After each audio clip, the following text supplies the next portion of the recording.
mengkafani mayit udah ya, baik secara minimal ataupun maksimal, beserta mensolatkan mayit.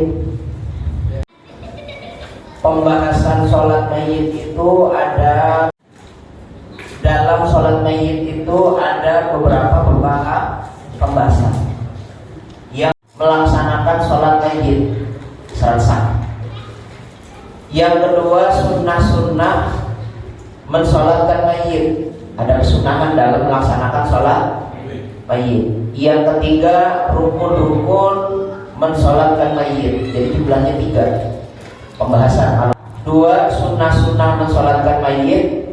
Ketiga, rukun-rukun mensolatkan mayit. Ada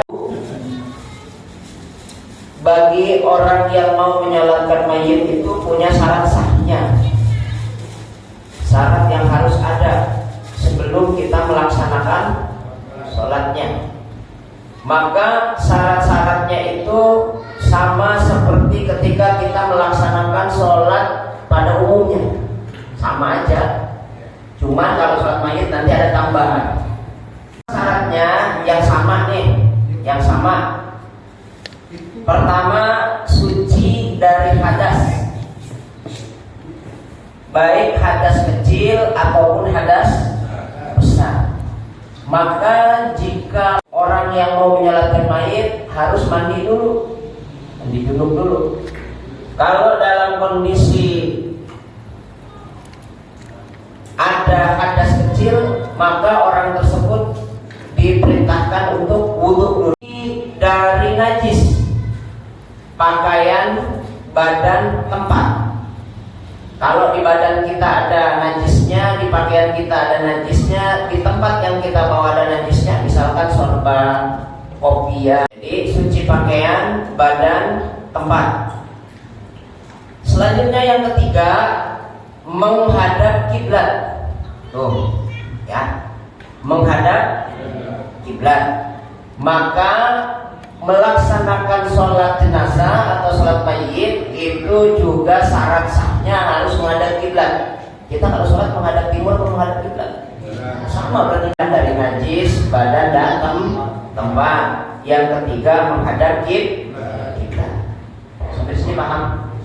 Oke. Namun dalam ini tidak ada di dalam sholat biasa. Nggak ada dalam sholat biasa. Apa syarat tambahannya? Syarat tambahannya yang pertama, mayit itu boleh disolatin kalau sudah dimandiin. Paham? Jadi kalau ada mayit kagak dimandiin, maka nggak wajib disolatin. Paham ya? Ada orang mati dalam kondisi syahid, nggak dimandiin, misal, maka dalam posisi tidak dimandikan juga tidak disolatin. Jadi yang tidak dimandikan tidak disolatin. Paham ya? Kalau belum dimandikan nggak boleh. Hatta misalkan orang ini lupa tuh mayit, langsung dibungkus. Habis dibungkus dikubur. Setelah dikubur baru ingat, astagfirullah, tuh mayit belum dimandiin. Bongkar. Kalau belum 3 minggu, kalau baru ditaruh tuh mayit, baru ditaruh di dalam kubur, kok kita lupa belum dimandiin, bongkar kuburannya, mandiin dulu, habis mandiin kembali disolatkan, habis disolatin baru dikuburin. Begitu. Kalau ada mayit yang lupa dimandiin atau disolatin, dikubur, ingatnya setelah 1 bulan, nggak usah. Kan gitu ya, nggak usah. Karena sudah pasti mayit itu udah rusak gitu ya, udah hancur, sudah membusukkan. Maka cukup orang tersebut berdosa aja sekampung. Lah habisnya main kubur aja, dimandiin kan? Kagak. Jadi syarat yang tidak biasa dalam sholat pada umumnya itu adalah mayit dimandikan terlebih dahulu. Yang kedua, dalam melaksanakan sholat mayit itu ada kala mayitnya hadir. Ada, mayitnya tuh ada. Ada kala mayitnya gaib. Gaib itu maksudnya nggak ada. Misalkan di Surabaya, wajib mayit itu ada di depan. Ya Pak. Urusan kepala mau ke timur mau ke barat bebas. Prinsipnya mayit itu ada di depan. Nanti kepala mau di selatan mau di utara bebas. Yang penting mayitnya ada di depan. Jangan ngeributin kepalanya di mana. Ingat, jangan ngeributin kepalanya di mana. Nanti ada tuntunannya dalam ajaran agama. Ada tuntunannya. Tapi mayit itu harus di depan. Adapun kepalanya di utara, kakinya di selatan, atau kakinya di utara, kepalanya di selatan, itu mah teknis. Mau diberdiriin aja juga boleh. Kalau bisa. Misalkan ini mayit nih pakai peti, saking Om Agus bedek sama mayit ini ceritanya. Udah bedek banget sama mayit ini, musuhnya ceritanya waktu hidupnya. Dia ngimamin, jangan di kanan, jangan di kiri balanya. Di mana? Berdiriin aja, berdiriin begitu. Kayak jenazahnya Fir'aun ya. Asal mayatnya di depan jadi itu sholat. Jadi, boleh apa enggak? Saking berdeknya loh, berdek lagi nih. Jangan digituin, digantung aja. Digantung misalnya itu mayat di atas. Ya Allah, kasihan banget itu mayat. Kata bagus kenapa? Musuh gue tuh udah mendingan disolatin. Misalkan begitu. Jadi yang penting mayitnya di depan. Asal mayitnya hadir, mayitnya ada, maka mayit itu wajib di depan. Tapi jika mayitnya gaib alias kagak ada di hadapan kita, maka hukumnya tidak wajib di depan. Contoh, ada mayit, saudara kita meninggal jadi mayit di Surabaya. Kita adanya di Jakarta. Di Surabaya itu kan adanya di timur. Kalau kita sholat menghadap barat. Kalau mayit disyaratkan harus ada di depan, berarti kita sholatnya menghadap. Nah, paham ya? Nggak ada syarat begitu. Kalau mayitnya gaib, kalau mayitnya kagak ada gaib. Nah, jika ini Bapak temen nih, itu syarat ya, berarti mayitnya di depan. Bapak punya kawan meninggal, lalu pas datang ke TKP, datang ke tempat takziah, tuh orang udah dibawa, udah diusung ke kober, dikubur lah. Ternyata nyampe di kober pun udah selesai dikubur, maka masih punya kewajiban secara kifayah menyolatkan mayit. Walaupun mayit udah dikubur, cuman yang jadi masalah tuh mayit hadir apa gaib? Gaib. Hadir apa gaib? Lah tadi gaib, sekarang hadir, gimana sih? Hadir, mayitnya hadir apa gaib? Kenapa gaib? Karena sudah dimakam. Kenapa hadir? Karena ada di makam gitu, di depannya. Yang benar itu kalau kita datang makamnya itu sholatnya hadir, mayitnya ada di depan kita, walaupun nggak dikubur, kan kagak ada. Yang disebut gaib itu karena jarak, bukan karena ada apa kagak ada. Misalkan Pak, dari sini kita di musola ini ternyata ada yang meninggal di RW 1 di Masjid Al-Barokah, Al-Barokah. Kita nyolatin di sini, kita sholatin di sini aja, gaib. Kalau musola gampang apa kagak? Keceker di situ tuh. Kalau Barokah bisa apa enggak? Bisa. Maka kalau ke situ aja mah nggak bisa dikatakan gaib, walaupun itu udah kagak ada. Gampang. Tapi kalau misalkan kita punya saudara meninggal di Garut, kita ada di Ceker, ternyata ditanya mandinya jam berapa? Jam 8. Kita baru dapat kabar, misal ya, kita baru dapat kabar jam 7. Jam 7 sampai jam 8 kira-kira nyampe ke Garut itu? Enggak. Maka tanya mandinya jam berapa? Jam 8. Dikuburnya jam 9. Hitung-hitungan nggak nyampe nih. Maka setelah dimandiin jam 8 udah boleh nyolat. Tapi sholatnya boleh. Sampai sini Bang. Jadi sholat orang yang di kuburan, kalau mayatnya nggak ada tetap dinyatakan sebagai hadir. Apa ya Pak? Memang boleh katanya. Boleh, tetap boleh. Ini memang dapat fardu kifayah. Kalau kita belum nyolatin, kalau udah nyolatin mah nggak usah.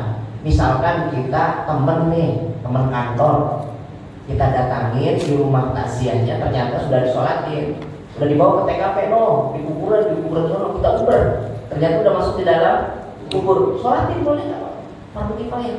Wong syaratnya bukan dikubur, tapi syaratnya ketika sudah dimandikan, dan mandiin kan, berarti boleh disolatin. Cuman kalau nyolatin di dalam kubur harus ada tata keramanya, ada adabnya. Gimana cara adabnya? Sendalnya dibuka. Jadi kalau kita pakai sendal nih, nggak ada sendal ya. Dia pakai sendal nih, buka. Cara bukanya sesuai Rasulullah. Lepas kiri, injek kiri, lepas kanan, injek kanan. Sendal diinjek. Jangan dilepas, kita pindah ke sini. Enggak. Jadi injek sendalnya. Kalau pakai sepatunya dibuka. Yang bisa diinjek, kalau sepatunya pantopel jangan rusak. Sepatu Bali diinjek. Udah 1 juta habis diinjek. Begitu aja tuh, buka. Pakai itu sendalnya, dibuka sendalnya. Gitu ya. Dan ini sebenarnya juga aturan lain ketika masuk tanah kuburan itu sebenarnya jangan pakai sendal. Masuk gerbang, teng ke sendal kalau bisa. Aturannya kalau masuk kubur sendalnya dibuka. Bilang. Bilang. Diteng, sendalnya diteng. Sendalnya diteng kalau sih teng. Dijingjing gitu. Kalau mau dapat pahala yang banyak, mayit itu kalau mau kita sholatin harus memenuhi kriteria syarat sunnahnya. Apa kesunahannya? Yang pertama, kesunahan mensolatkan mayit itu adalah sunnah nyolatinnya di masjid. Biar kata rumahnya luas, sunnah disolatinnya masjid. Kalau perlu bikin masjid. Kalau saya meninggal, tolong sholatin di Istiqlal. Gitu. Iya. Tapi kalau sholat di rumah boleh, bukan nggak boleh, tapi nggak dapat sunnahnya di masjid. Kenapa? Karena Rasulullah SAW ketika melaksanakan sholat mayit pasti di masjid. Sunnah ini, sunnah. Jadi laksanakan sholatnya di masjid atau di musola. Ini kan tempat ini masjid sholat. Kalau di Arab nggak ada musola, di masjid. Mau kecil mau gede masjid. Cuma jami kalau jami dipakai jumatan, kalau jami tidak dipakai jumatan. Ini kan masjid, ini bukan musola. Masjid aja udah ngomong jangan musola. Musola udah, masjid nurul udah, cuma nggak dipakai jumatan karena nggak jami. Paham ya? Ini namanya masjid. Saya belum dengar ada di Solo ada musola. Di Arab ada, adanya masjid. Ada langgar, tajuk, tajuk kan gitu ya. Ini Rasulullah mengerjakannya di tempat sholat. Tempat sholat itu maksudnya di masjid, ya. Dia mengerjakannya di masjid. Gitu.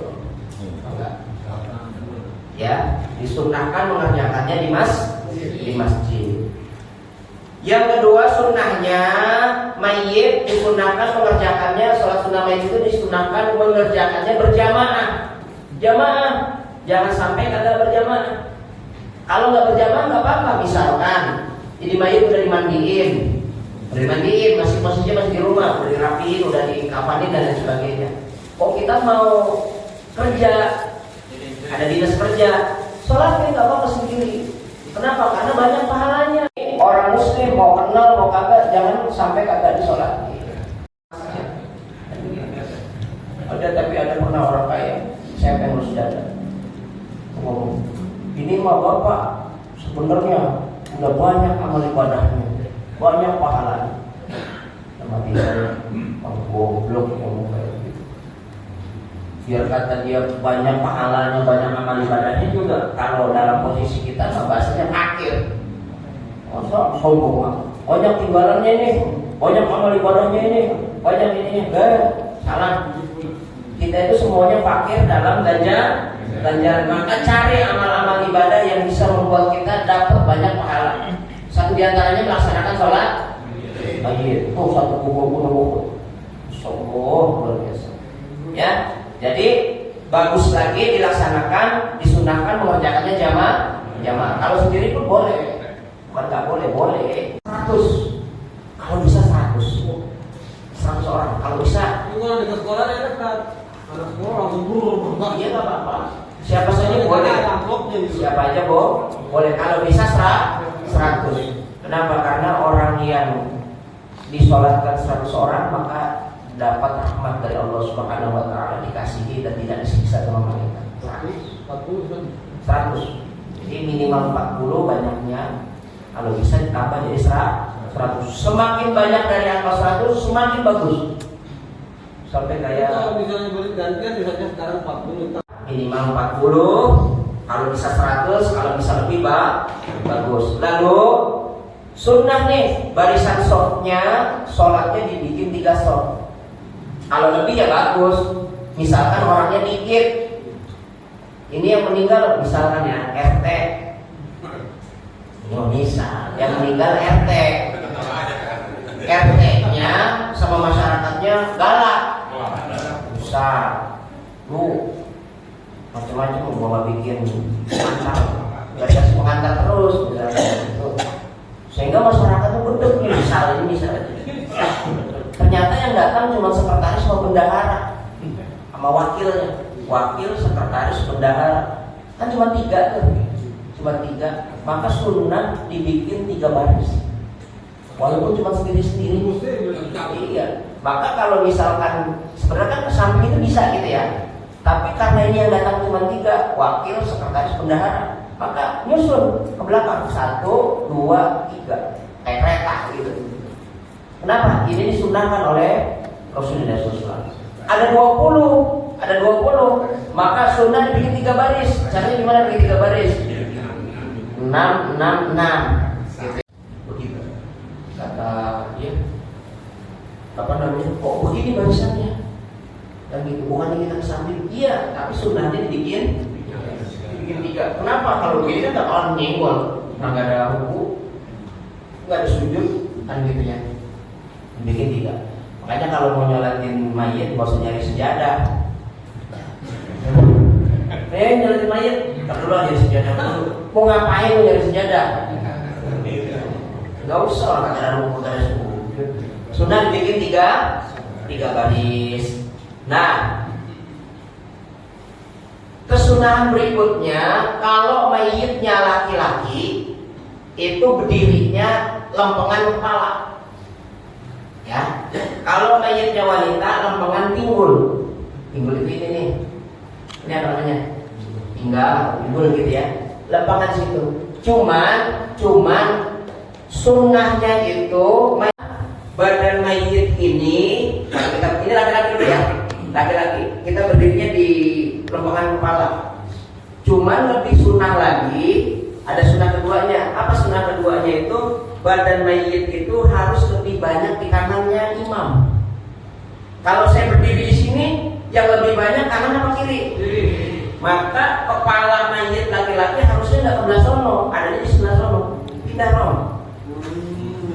Pindah. Tuh. Maka saya berdiri di sini. Ketika berdiri di sini, badan mayit lebih banyak di antara kanan saya ini sunnah. Sunnah di kepala sunnah, lempengan kanan lebih banyak sunnah. Biasanya kalau kita ngimamin atau nyolatin adanya di mana nih badan mayit laki-laki? Jawab, ada di mana ini? Kepalanya di sebelah sana. Berarti lebih banyak ininya kan? Kirinya, nggak ada sunnah tuh. Paham nggak? Maka ganti kepalanya biar dapat sunnah di sini. Kalau saya diminta untuk melaksanakan sholat mayit dan begitu, yang bagus itu begitu. Gitu. Kalau misalnya kepala di sono boleh apa enggak? Ya boleh silakan. Cuman kan nggak dapat pahala banyak. Kita dapat pahala banyak nih, karena badan mayit lebih banyak diarahkan kanan. Paham? Paham ya? Oke. Terus kalau mayitnya wanita adanya di pinggul, kan begitu. Adanya di pinggul nih, pinggul di sini nih. Dan sunnahnya badan mayit itu lebih banyak di arah kanan. Kalau wanita, maka kalau begini banyakannya kanan ke kiri. Kiri berarti kalau urusan mayit wanita pindahnya bukan di sini kepalanya di arah sono, pindah rom. Capek. Nah, tuh saya berdiri di sini, badan itu lebih banyak mana? Dari arah kanan lebih mana? Ini. Nah berarti ini sunnahnya begini. Kan begitu. Ustaz, kan kepala mayit harus ke arah utara, kaki harus ke selatan. Ini selatan. Selatan utara, kaki harus selatan. Enggak mesti. Yang wajib itu mayit ada di depan. Kepalanya mau ke kanan mau ke kiri itu bebas. Dan sunnahnya badannya mayit itu harus lebih banyak di lempengan kanan. Sebelah kanan itu lebih banyak badannya. Tapi kalau biasanya kita kepala mayit laki-laki adanya di utara sana ya. Utara selatan. Utara kakinya di selatan, maka karena pasti yang lebih banyak di sebelah kiri badannya pindahin. Kalau wanita yang tadinya di sono udah pas tuh ya, pindahin biar lebih banyak gitu, pahalanya. Baik, saya kira ini dulu dah sunnah-sunnah. Nanti rukunnya insya Allah minggu depan. Mudah-mudahan paham ini. Karena banyak banget ini. Paham nggak kira-kira? Paham. Berarti minggu besok kita ulangan ya. Kalau udah dapat buku, udah mau ulangan lagi. Ulangan enggak? Esai. Esai lagi. Waduh. Ada multiple choice. Baik, ini yang bisa saya sampaikan dulu. Sekiranya ada yang mau ditanyakan silakan. Ceritanya Pak Ustaz. Oke. Tadi udah dijelaskan sama Pak Ustaz